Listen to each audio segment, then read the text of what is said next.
আপনি কি কখনো ভেবেছেন কেন কিছু মানুষ বারবার ব্যর্থ হওয়ার পরেও সফল হয় আর কিছু মানুষ কখনোই সফল হতে পারে না?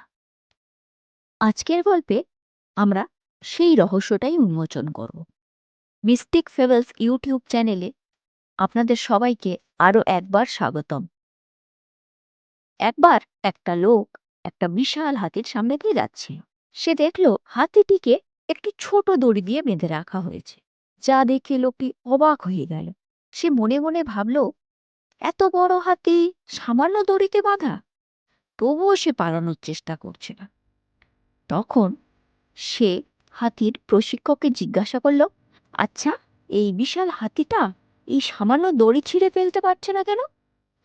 প্রশিক্ষক মুচকি হেসে উত্তর দিল, যখন হাতিগুলো ছোট ছিল তখন তাদের এই একই সাইজে দড়ি দিয়ে বাঁধা হতো, তারা সেই দড়ি ছিঁড়তে পারত না।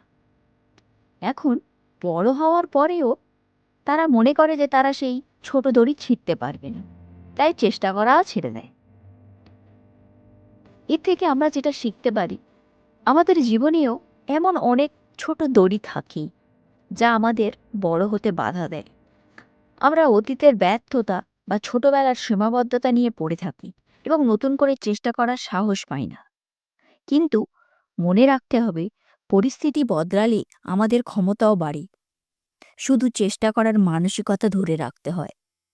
তুমি বিশালাকার হাতিই হও আর মানুষই হও, তাই প্রতিনিয়ত তোমাকে চেষ্টা করে যেতে হবে, তাহলেই তুমি সফল হতে পারবে।